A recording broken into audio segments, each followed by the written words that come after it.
All right, Shabbos, say good morning, a good tavach. L'schus Baruch Hashem to be able to begin another week of Sanhedrin together. Begin by thanking all of our sponsors, to thank our Talmud Torah sponsors for Tafshin Pehei 5785, the Tilsa Mishpacha, for dedicating all the Shurim and Jerashos this year as a zechus for Besoros Tavos for Am Yisrael.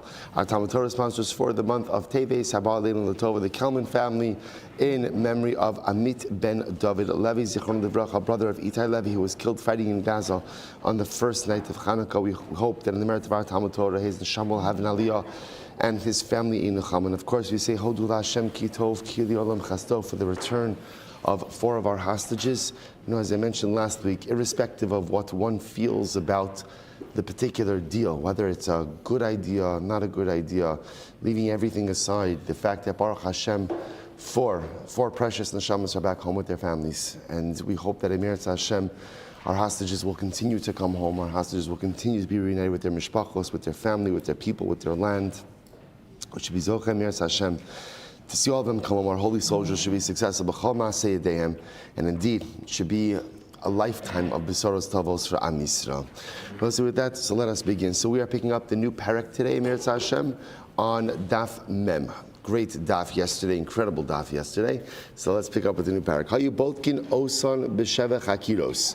So remember again, we've spoken about this before in the past a little bit, about the drishas v'chakiros, the idea of the questions that we ask to the Eidim when they come to go ahead and give testimony. So the Mishnah now says that we check the witnesses with 7 chakiros, right? Seven different types of questioning. So the Gemara says, what are the examples for chakiros? Be'eza shavua, be'eza shana, be'eza chodesh. So for example, here are some examples. Now these aren't examples, these are actually specific questions that are asked. So again, for example, Be'eza Shana. Well, let's say first, Be'eza Shavua. So Rashi points out there, Be'eza Shavua Shal Yovel. Right? Remember again, there are 7 Shemitah cycles within a Yovel cycle, right? 50 years to Yovel, so 7 Shemitah cycles. So we asked the witness, what stage of the Yovel cycle did you see this murder, these are talking about capital cases, did you see this particular murder occur? So Be'eza Shavua, Be'eza Shana, what year? Be'eza Chodesh, what month? Be'kama B'Chodesh, what day of the month was it? Be'eza Yom, what day of the week? Be'eza Shah, what time? Be'eza Makom, what place? So we'll say some very specific questions, because remember again, this is dafka for capital cases, so we need to be able to ascertain with absolute certainty that the witnesses are telling the truth. Rabbi Yossi says, Be'eza Yom, Be'eza Shah, Be'eza Makom. Rabbi Yossi says, no, there's 3 questions. Question number 1, what day did it occur? Question number 2, what time did it occur? And question number 3, where did it occur? Now, obviously, this is after the witnesses have given their information about everything else. So after they've given, they say, we saw Reuven kill Shimon, so and so. Then again, Rabbi Yossi says 3 simple witnesses. Essentially, what day, what time, what place. Mr. Gemara says, Makirin Osam. Makirim Atem. So then we ask the witnesses other questions. Makirim Atem, do you know the defendant? Right? His Simbo, did you give him Hasra? Did you warn him? Ha'oved Avodah Zarah. For example, let's say Reuven's accused of worshiping Avodah Zarah. So Esmi Avad, which Avodah Zarah did Reuven go ahead and worship? The Kama Avad, how much did he worship? Ubame Avad, how did he worship? I was supposed to say there are different ways of worshiping Avodah Zarah. You could bow down, you could kiss. In the case of Baal Pa'ar, you could defecate, right? One size doesn't fit all, right? There's something for everyone in Avodah Zarah. So the Gemara says, so it says, interesting. So what the Mishnah is outlining over here is essentially the basic obligation. But the more bedikos Beis Din could do, the better you are. So in other words, we'll say also a lot of this, probably I would imagine, was also very subjective, right? Beis Din would hear the testimony, and sometimes, Beis Din would probably feel the need to probe a little bit more. So the Mishnah essentially says over here, we're kind of giving Beis Din the general outline. But of course, feel free to go ahead and amplify and add on to this as well. Maisil Badak ben Zakai Bo'oktetin. We've actually seen this. We've seen this mentioned a number of different times. One time Ben Azai. So witnesses testified that they saw Ruvain kill Shimon underneath the fig tree. So Ben Azai says, "Tell me, what did the stems of the figs look like?" So depending on the season, ultimately you'll be able to see if the figs. I will say, understand also, this is all part of the same motif as well. That halacha l'maisa. We have to go ahead. We try to do whatever we can in order to exonerate. Right? That's always our goal. We always try to exonerate. So as such, even such specific questions like what did the stems of the figs look like would be potentially helpful in the exoneration of the defendant. So remember again, the 7 questions that we outlined over here are what are called chakiros. So now the Gemara says, what's the distinction between chakiros and bedigos? First wide line. Chakiros, echad omer eini yodei dusam betela. So we'll say for the chakiros, which are the questions mentioned in our Mishnah, if someone responds to any of the chakiros and he says, I don't know, right? The witnesses say, I don't know. That is grounds for automatic disqualification, which makes sense, right? If you can't identify which month, what day during the month, which day, what time, where, these are very specific questions. If you can't answer them, the testimony is automatically disqualified. So the Gemara says, good. Bedikos, echad omer eini yodea, va'afilu shnayim omer ein anu yodin, edus kayemes. But for bedikos, for example, what would be an example of bedikos? So let's say again, we ask the witnesses, what color shirt was Ruvain wearing? That would fall into the category of bedikos. So if at the end of the day, the witnesses can't answer that, even if one can't answer it, both can't answer it, that does not disqualify the eidos. Okay? So the Gemara says, Ach echad chakiros ve'echad bedikos, bizman shemachishin ze'ezeh, edusam betela. Now, we'll say one thing is clear, both with bedikos and chakiros, I should say chakiros and bedikos, if halacha l'maisa, the witnesses contradict each other, automatically disqualified. That's the halacha. Echad omer b'shnayim b'chodesh, ve'echad omer b'shlosha b'chodesh, edus and chaimes. Well, it's not some interesting cases. So let's say witness number 1 says, we saw Ruvain kill Shimon, and it was the 2nd day of the month, right? And the second witness says, no, the second witness says it was the 3rd day of the month. What's the halacha? Edus and kayames. They will say, why? What do we attribute the error to? Shezeh yodeh be'iburo shachodesh, ve'zeh ein yodeh be'iburo shachodesh. So we'll say it could be quite simple. Remember again, a month could have 29 or 30 days. It could be that one guy knew that it was a malay, a complete month with 30 days, and one did not. One did not. So in other words, what you begin to see is, and they both say, remember again, what day of the month falls under the umbrella of chakiros. So those are the more severe questions. But we see that we accept the fact that there definitely could be some margin of error. But if witness number 1 says Ruvain killed Shimon on the 3rd of the month, and witness number 2 says no, he killed him on the 5th of the month, then the eidos is batal. Echad omer, because we'll say again, so what you begin to see is with dates, there could be up to a 1-day discrepancy between the edim. More than 1 day you can't have. Okay, next. Now we're going to go to time discrepancy. Echad omer b'shtei shos ve'echad omer b'shalosh shos edus and kaimes. Similarly again, if let's say Ruvain said, right, Ruvain killed Shimon, or that's the accusation. Witness number 1 says, we saw Ruvain kill Shimon at 9 o'clock in the morning. Shimon says second witness says, we saw it at 10 o'clock in the morning. So what's the halacha? Edus and kayemes. Ultimately again, the edus is good. Edus is good. Echad omer b'shalosh ve'echad omer b'chamisha edus and b'tei. But again, if someone, the truth is, really what they're saying is like this. Witness number 1 says, I saw Ruvain kill Shimon in the 3rd hour into the day. Witness number 2 says, I saw Ruvain kill Shimon in the 4th hour into the day. That's fine. That works. Now we'll say, what Rashi points out over here is what we allow for is up to a 2-hour discrepancy in time. That we accept.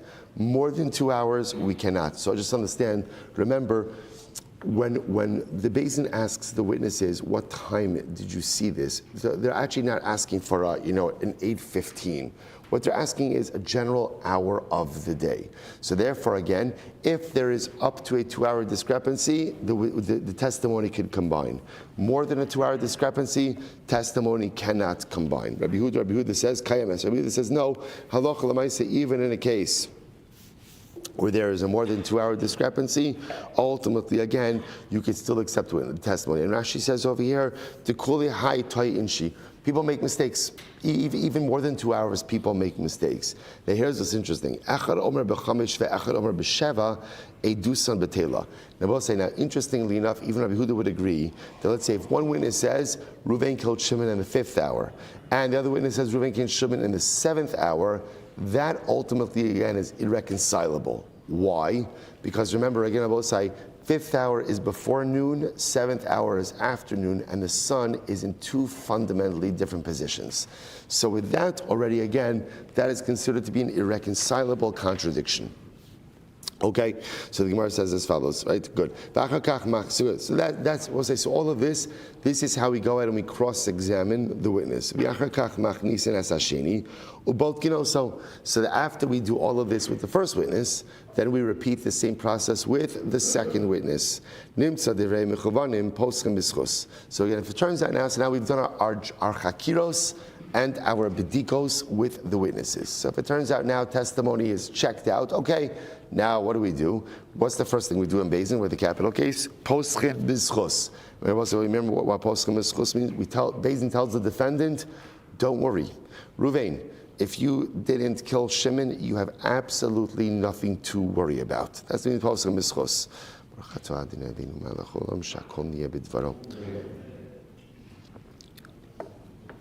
Amar echa min ha'edim, yesh li l'lamed alav schos. So listen to this. If one of the witnesses says, I have the ability to go ahead and bring down something in favor of Reuven. Now, just to give you full context over here, the way this worked is the witnesses came into Beis Din, right? What are the witnesses there for? The witnesses are there to say that Reuven killed Shimon. If after the witnesses give testimony, one of the witnesses turns around and he says, oh, you know what? I actually now have something to say in favor of the defendant, right? Oh, echad minat talmidim yesh li lelamed alav chova, or one of the students. Remember again, this refers to the rows of students who would sit in front of the Beis Din. One of the students say, I think I have a way to find Reuven guilty. In either of these two cases, mishaskin, so we don't listen to either of these people. Now, we don't listen to them for two different reasons. Remember, Rabbi said this in the last parak. Once witnesses give testimony, and they're there to go ahead and find Reuven guilty, we don't accept them to now go ahead and say, oh, I have something positive to say in favor of Reuven. Because what does it look like? Looks like they're hedging their bets a little bit, right? So that doesn't look appropriate. Same idea over here. If one of the students comes along and says, oh, I have some information that could be damning for Reuven, we also don't listen to him. Again, if he has the ability to come along and say something positive for Reuven, we'll absolutely accept his testimony. Okay. Here it is. So let's listen to this. If one of the Talmidim says, I have something to exonerate Reuven, right? I have some information that I think could be helpful to Reuven. So what's the halacha? So we invite him to sit on the Beis Din. Interesting, right? So one of the students pipes up, I have something good that could be helpful to Reuven. He says, Shkoyach, come on down, right? We bring him ultimately again to seat him on the Beis Din. So the Gemara says, listen to this. And we keep him there. We keep him there till the end of deliberations. So if it turns out that the guy had something meaningful to say, then we listen to him. And even if, by the way, even if the defendant, Reuven says, I have something positive to say in my defense, so the Gemara says, we listen to Reuven. We absolutely listen to him. But again, assuming, of course, that what he's saying is meaningful and substantive. Supposed to say, Beis Din finds him innocent. What happens? Patra, he's done. Done, case closed, we're done. Ve'imlav. So we'll say now, what happens if Beis Din can't find grounds to exonerate him? What do we do under those circumstances? Ma'avirin oso l'machar. So we're going to say, we saw this before. we never issue a guilty plea on the day of. Right? We'll always go ahead and wait to give a guilty plea until the day after, till the next morning. So what do we do what do we do in between? This is incredible. So umizdavgin zugos, and the Beis Din would break up kind of into chavrusas. They would break up into pairs. And they would go out and they would discuss the case. So they would minimize the amount that they were consuming, their food intake. They would not drink wine. I will say this highlights just the importance of what it is that they are ruling on. This is literally, again, this is life and death. Life and death. As such, there has to be a certain amount of koved rosh, a certain amount of seriousness with which they approach this entire situation. So they don't have to fast, but they do diminish their consumption. They won't drink wine. The Gemara says, v'nosin kol halayla, and they would go back and forth the entire night. The next morning they would wake up early, come to Beis Din. So the ones who found Ruvain innocent, they said, okay, that's our position, and we stand firm in our position that Ruvain is innocent. But the one who found Ruvain guilty, Omer ani mechayev, o mechayev ani bimkomi. But the ones who felt that Reuven was guilty, they also had the right to say, we still find Reuven guilty and we stand in place. Now both say, now anyone who originally wanted to find Reuven guilty, but then wants to switch teams, you could switch teams to exonerate. However, aval hamalamed zechus, but ultimately, again, once a Dayan expresses that he wants to find Ruvain innocent, he doesn't have the right to turn around and then find Ruvain guilty. Incredible. The Gemara says, fine. I'll just mention how incredible this is. Just two tremendous ideas. First of all, the idea, what do you see from here? Just on a general sense. We can't deliver guilty capital verdicts there. You have to sleep on it. We'll say a tremendous Moser Haskell that sometimes before we pass judgment on someone or something, sleep on it. Sleep on it. It's easy to go ahead and rush to snap judgment, quick judgment. But sometimes we're wrong, often we're wrong. And if you just take a little bit more time to be deliberate before you pass judgment on another person, sleep on it. Sleep on it. Sometimes you end up averting tremendous and terrible mistakes. Other piece is also, sometimes once you go ahead, it's good to give yourself time also in the formulation of opinions. Because sometimes in life, once we become rooted in an opinion, it's very difficult to back out of it. So sometimes it's good to go ahead and give myself a little bit of time to formulate those opinions. Now here, you see that once the Dayan says innocent, that's it, no backsies, right? You can't get out of it. Now again, that's good over here because the goal is to exonerate. But sometimes we back ourselves into certain opinionated corners, and we've dug ourselves in there and we can't get out. Take a little bit more time to deliberate, a little bit more time to concretize our ideas, our hashkafas, our thoughts, our approaches, our opinions, and they come out so much better. The Gemara goes right there. So, Tau B'davar, good. Tau B'davar, Shnei Sofer Nader Maskirin also. Now, let's say you have a judge who yesterday again said, he found Ruvain guilty.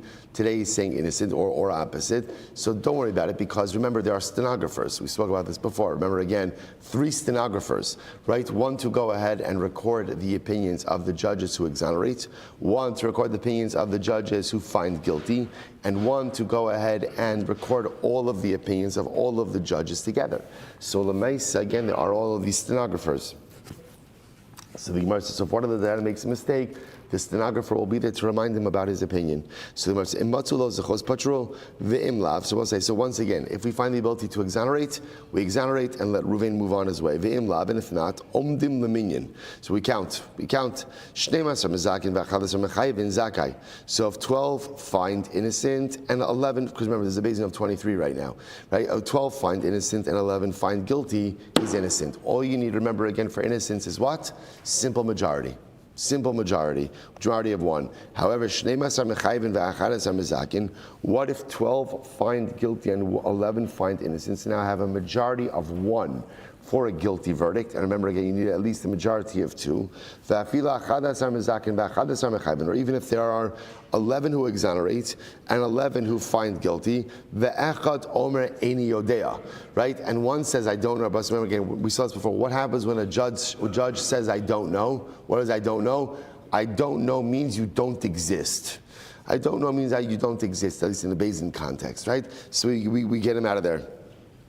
And even about say if you have 22 judges who either find guilty or exonerate, and one judge says, I don't know, Yosifu Hadayanis. So we'll say, remember again, we're reiterating the klal over here, that when you have a judge who says, I don't know, it's as if he's not there. So this is actually an interesting case. So let's say, we'll say, for example, you have a situation of 22 judges who say Reuven is innocent, or 22 judges who say Reuven is guilty, and one judge says, I don't know. So again, essentially what happens, it's as if he doesn't exist, which means you only have a Beis Din of 22. You can't adjudicate capital cases with a Beis Din of 22. So it essentially disqualifies the process. So what do you do? What do you do? The Gemara says, "V'kama mosifin." How much do you add? So you have to add on judges. How many additional judges do you have to add on? V'kama mosifin. Shnayim ad shiva v'echad. Remember again, we add on judges. Remember, we take them from the bench. We saw this. We take them from the bench, 2 at a time. Ad shivim ve'echad, until we get ultimately again to a total of 71. A total of 71.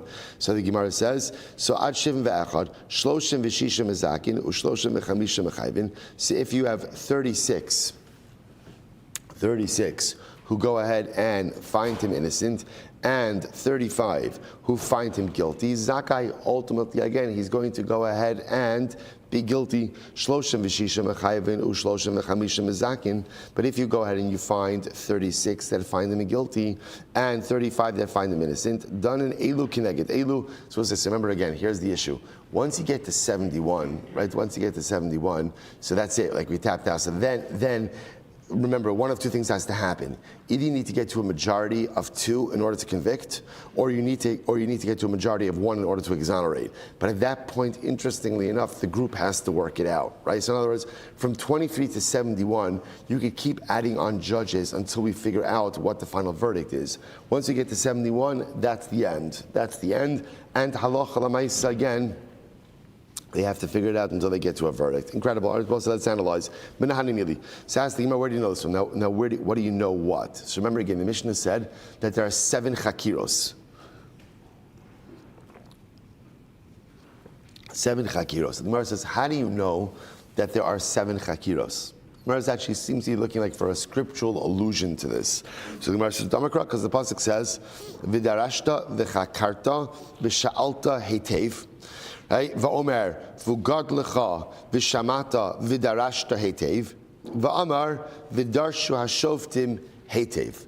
So as I say, interestingly enough, so what the Gemara is doing is like this. Every time the Torah uses the lashon of darashta, chakarta, and hetev, that refers to chakiros, trishas v'chakiros. So again, you have v'darashta, v'chakarta, hetev, v'darashta, hetev, and v'darshu hetev. That gives you 7. That gives you 7. Says the Gemara. Now we're going to see in just a moment that this is actually three different contexts. One is talking about Iranidachos, a city which worshipped idolatry. Second is talking about an individual who worships idolatry. And the third is talking about Eidim Zomimin. Okay, but we put them all together because they all utilize similar Lashonos, ultimately of investigation. And that gives us 7 expressions here. Give us our biblical source for 7 chakiras. Amud Beis.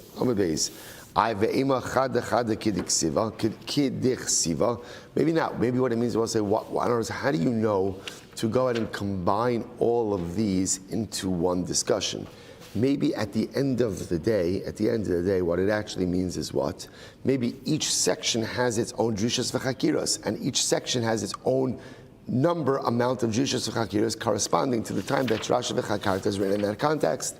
To which the Gemara says, De'im kain lichtavinu rachmana bechada. Because if not, if the intention over here was to go ahead and group everything together, then why not write everything in just one context? To which the Gemara says, Kevan tekulu bahadi hadadi ksiva mehadadi yalfi. Because they are all written close to each other, therefore Allah Lamaisa, they can be learned out from one another. The Kevan di yalfi mehadadi, since they can be learned out from one another, also because they have similar expressions. Kiman dichsev bechada dami. It's as if they were all written in one single context. I v'holo dami al hadadi. But I will say again, these three things, as we're going to see in just a moment, are not similar to each other. They're not comparable.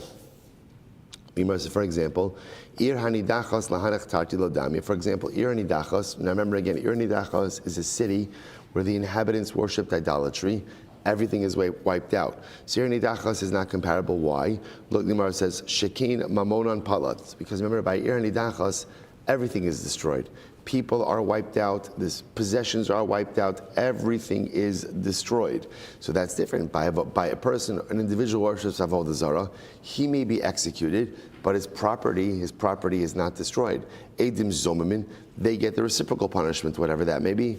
Avodah Zarah, Lahanech Tarti Lo Dami. Similarly, again, Avodah Zarah is also not, this is an individual worship of Avodah Zarah, is not comparable to the other two cases. Why? Shekem b'sayif, because Avodah Zarah is punishable by sayif. Beheading Eidim Zomin lahanach tarti lo damya. Eidim Zomin is not comparable to Erni Dachas or Avodah Zarah. Why? Shekem tzrichim hasra, because it requires a warning. Requires a warning.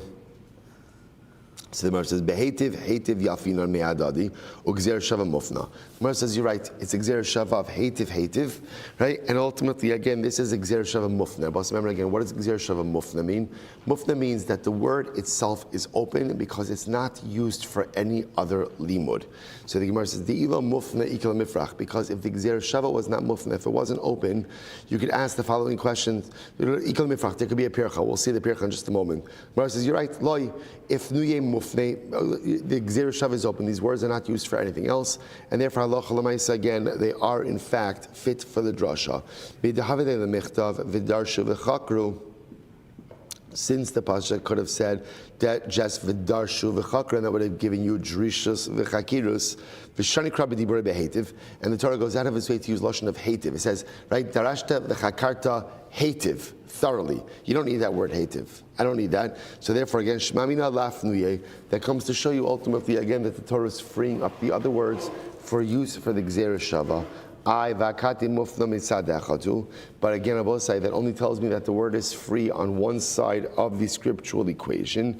When it comes ultimately again to Eidim Zomin Avodah Zarah, Mufnuhu Mishum Dahavadei Lemichtav, because ultimately again, because it could have just said Sha'alta v'chakarta, Ela Irani Dachas my Havadei Lemichtav, but by Irani Dachas, what else should it have written? Hak Siva Kulu, Hasam Nami Efnuye Mufna. It's still open for Gzer Shava. Why? Dahavadei Lemichtav Darosh Tidrosh, O Chakar Tachkar. The Torah Basai could have used a double expression utilizing the same word, darosh tidrosh, or chakar takar, first wide line. V'shani kra b'diburei behetiv, yet the Torah goes out of its way, changes the verbiage, and uses the word hetiv, shmamina lafnuye.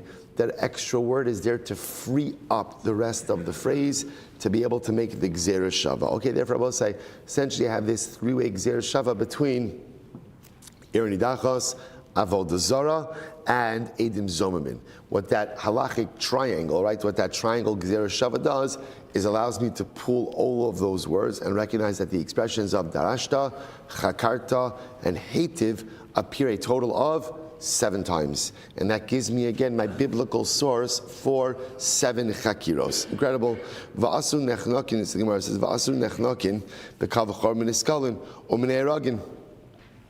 And also, ultimately, again, those subject to Chanika could be learned out from a Kal V'chomer from those subject to Skila. And ultimately, again, those subject to Sreifa could be learned out from a Kal V'chomer from Skila. To which the Gemara says, Hani Chal Rabbanan Darmi Skila Chamura. So according to Rabbanan who say that Skila is more Chamur, this makes sense. Al Rabbi Shimon Damar Sreifa Chamura Ma'ikal Neymar. But according to Rabbi Shimon who says that Sreifa is more Chamur, what is there to say? Rabbi Yehuda v'hine emes nachon, v'hine emes nachon. To which the Gemara says, Rabbi Yehuda says Rabbi Yehuda says that the pasuk says v'ine emes nachon hachad sari hachad sari. So we'll say here's the issue. Rabbi Yehuda says if you add in that v'ine emes nachon, that gives me a total of 11. Right? In other words, if we're darshaning every single time you have darashta, chakarta. Now why not add an emes nachon? That gives me 11. To which the Gemara says. The Gemara says, sorry, Sheva l'Sheva Chakiros. So I'll use 7 of that for the 7 Chakiros. Dal tlas l'Gzera Shava. Go ahead and take out 3 for use of the Gzera Shava. Parshul l'Chada. That'll give me 1 left. The Rabbi Shimon Lasui in the Srafim. According to Rabbi Shimon, it comes to include those or those cases that are subject to Sreifa. The Rabbanon Milsa de Aseh B'Kav Chomer Tarach V'Kasav L'Kra. And according to the Rabbanon, even something sometimes that can be learned from Kav Chomer, Torah goes out of its way to state it in the pasuk itself. Okay, the Rabbi Avo did not like any of this. Rabbi Avo he did not like these drashas. So Rabbi Avo says maybe there are 8 chakiros. Right, comes to include 8 chakiros. To which the Gemara says what? Ushmona chakiros mi'ika. But that's not what the Mishnah said. The Mishnah says, well, 7 chakiros. Where are you getting 8 chakiros from? Alam alo. Why not? Why can't there be an 8th chakira? Why would be the 8th chakira? Va'ika la'asuye bekama b'sha'a. So also remember again, here's what's interesting. Rabbi Avo posits, maybe there's an 8th chakira. What's the 8th chakira? What time? Remember again, Mishnah's chakiros, the chakira was what hour? What hour? Right? Maybe Rabbi Avo says, maybe there's an 8th chakira. The 8th chakira is not some of the hour. What time during that hour? Give me a time. Tell me 8:37. 8:37. Okay, we can have a margin of error. But maybe the 8th chakiros tell me exactly what time. The time of Brisa supports this as well. How you both can also bishmona chakiros. There's actually a Brisa that says this. The Brisa says that there weren't 7 chakiros like the Mishnah. There are actually 8 chakiros altogether. To which the Gemara says, Hani chala Abaye alibud Rabbi Meir. So this makes sense according to Abaye, right? This makes sense according to Abaye alibud Rabbi Meir. The Amar ein adam toa v'lo klum. I will say these next few lines are absolutely fascinating. So according to Rabbi Meir says a person has the ability to be absolutely precise. Absolutely precise. And therefore, again, because a person has the ability to be absolutely precise, therefore what? There's nothing wrong with adding in that 8th chakira. What's the 8th chakira? What time? Not what hour, what time. And because a person has the ability for complete precision, therefore should be able to answer that question appropriately. So listen to this. So we'll say, and the truth is, even if you hold that a person isn't exactly precise, okay, they can still get it in the ballpark. So in other words, if one witness says, we saw Reuven kill Shimon at 8:40, another one says, I was 9 o'clock, okay, that's fine. That's fine. In other words, even if we're willing to accept some level of imprecision, that's fine. So I'll say, but according to Abaye, Rabbi Yehuda, that a person can make a mistake up to a half hour. Right, up to a half hour. People could go ahead, people can make a mistake for a long, people can make dramatically, as opposed to that, I just point out over here, just fascinating. It's fascinating to see by people how people treat timeliness. People treat timeliness, right? To me, it's one of the things that drives me a little bit crazy. Again, it is one of the most important midos a person could possess is timeliness. If you take something, if something is meaningful and important to you, then be on time for it. And if you're not on time for it, just understand the message that you're transmitting is that it's not important. It's not important. You can give whatever excuse, like there's an excuse for anything and everything in the world. If you're not on time, whether it's for your job, whether it's for davening, whether it's for, when you're supposed to be home, whatever it is. And it's true, like, there's never a shortage of excuses. It's an incredible yesod. But if you're not on time, it means that it's not, whatever it is not important enough for me to make a concerted effort to show up on time. And it's a good window into ourselves, because the things that are important to us, we're always on time. We're always on time, right? The things that I really enjoy, I'm on time. But it's interesting. So the Gemara says, people treat time differently. People treat time differently. So it's interesting. So you have like Rabbi Meir. Rabbi Meir says a person has the ability to be exact, right? And then again, you see other opinions that say a person maybe is a little bit late here and there. And then this third category, to in shituva. Who's this third category? This third category of people just can't get it together. Just can't get it together, right? They're all over the place. Always late, always this. And I will say it's interesting. So again, first of all, it's a little bit validating because there are different kinds of people who are wired differently when it comes to time. But certainly, again, unless a person has some compelling reason why they can't be on time perpetually for things, it's just important for us to do a self-check for ourselves. You can have all the most wonderful reasons in the world, but at the end of the day, if you're not on time for something, the message you're broadcasting about that thing, whether you intend to broadcast it or don't intend to broadcast it, is this is not important enough for me to be here. Now, again, you may be saying other things are more important than this, and that's why I'm going to be late to this. Just understand, when there's a lack of timeliness, what a person is communicating is a hierarchy of importance in life.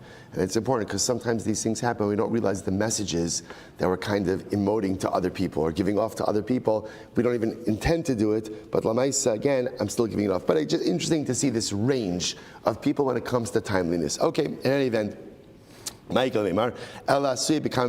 say, so we're trying to just figure out, according to Rabbi Avo has this eighth chakira. So what is this eighth chakira? So the Gemara says, okay, so it'd be tempting to say maybe the eighth chakira is what time? Give me an exact time that a person, that the event occurred. That's fine, but not everybody holds that people have the ability or the capability of that level of precision. So what could be the eighth chakira? What year during the Yovel cycle did the murder occur? We already asked that. Hainu be'ezeh shavua. So we spoke about that already. That's one of the first questions, right? What year in the Shemitah cycle is going on? Elo la'asuye be'ezeh Yovel. No.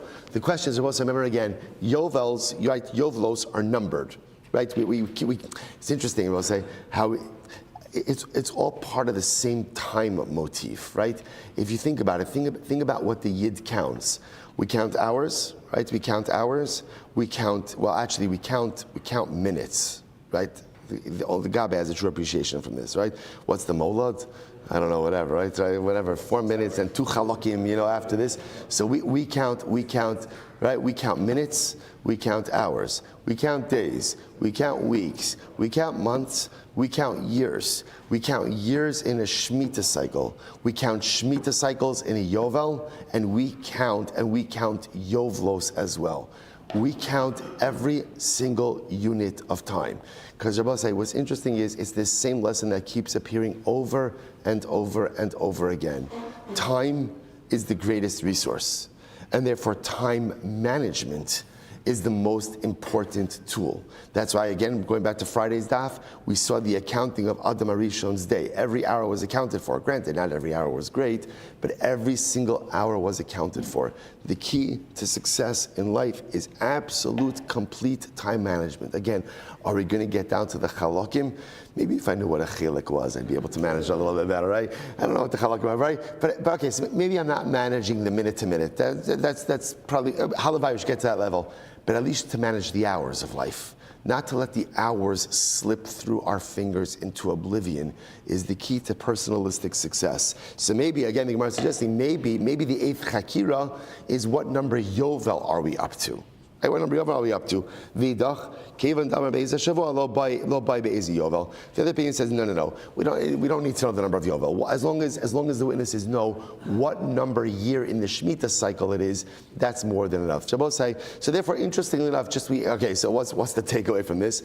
Here's the takeaway. Takeaway is, the Mishnah told us we have 7 chakiros, right? And what the Gemara taught us is, interestingly enough, the makar, the source for those chakiros, not the chakiros themselves, but the source for the concept of 7 probing questions to ensure that the witnesses really saw what they saw, or at least were present to be able to see what they saw. That concept of 7 chakiros comes from the Torah.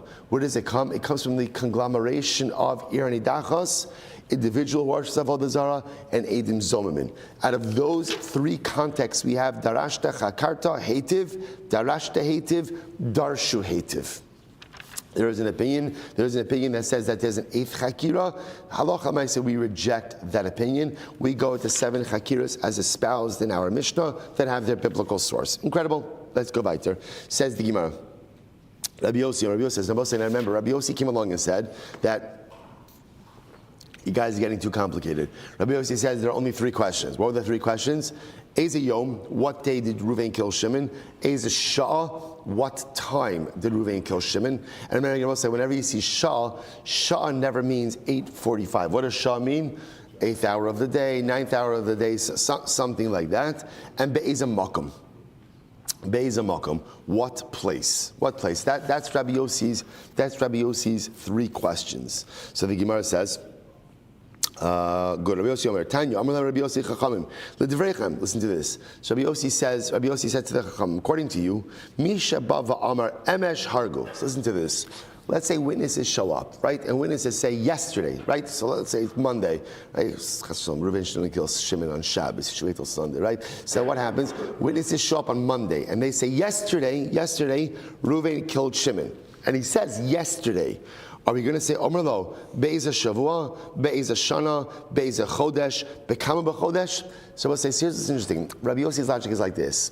You know, if witnesses show up and they say that yesterday, Sunday, Reuven killed Shimon, you're going to start asking now the witnesses all of these questions, right? But which year of the Shemitah year was it, right? Which year, which month, what day of the month? He just told you yesterday. So in other words, what Rabbi Yossi is trying to highlight is that very often all of these chakiras that you Chacham are espousing, they're unnecessary. Guys rolling into Beis and saying, yesterday Reuven killed Shimon, so the chakiras, so because that Rabbi Yossi says, I'm going to tell you the 3 core questions, and this is all you need. What day? Okay, you answered that yesterday. What time? And where did it happen? All of the other questions could very often just be totally unnecessary. So that's what Rabbi Yossi says. So the Gemara says, good. Amar Dvarecha. So the Chacham said back to Rabbi Yossi, according to you, Misha Bava Amar Achshav Hargu. Amar Lo Be'eza Yom Be'eza Shah Be'eza Makom. So Rabbi Yossi, according to your logic, let's say witnesses show up and they say, literally, we just saw Reuven kill Shimon. We just saw it. So I say to Rabbi Yossi, are you going to ask them what day? You're going to ask them what time? So in other words, we'll say, so the Chacham saying to Rabbi Yossi, we can ask the same question back on you. Ella, Afa Gav Delot Tzarich, Raminon Aleik Rabbi Shimon ben Elazar. Rather, the Chacham say to Rabbi Yossi is like this. You're right. It could be that sometimes the questions are unnecessary, but we will ask them anyway. For what purpose? We want to impose the need to share this information in accordance with Rabbi Shimon ben Eliezer. Remember again, Rabbi Shimon ben Eliezer was the one who said that we try to confuse the witnesses in capital cases in order to get them to contradict themselves, and ultimately in order to get their testimony not to stick. In other words, remember, our goal is we want to exonerate. That's our goal.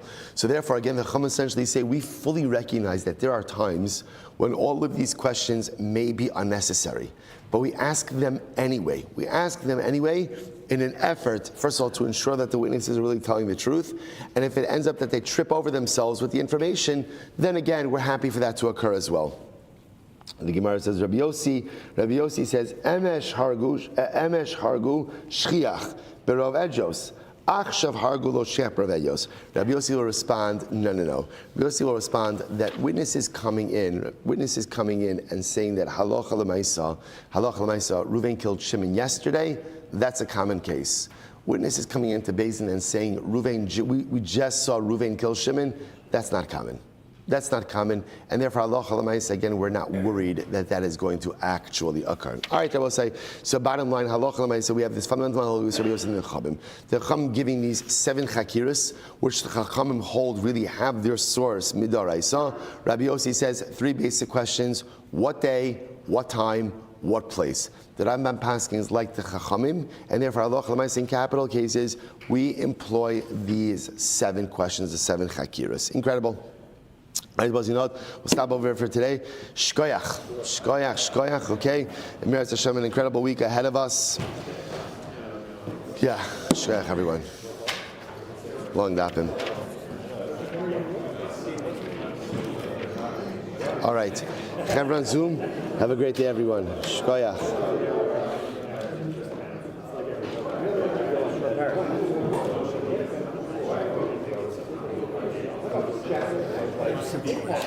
Back in the day, how did they measure minutes? They didn't have watches.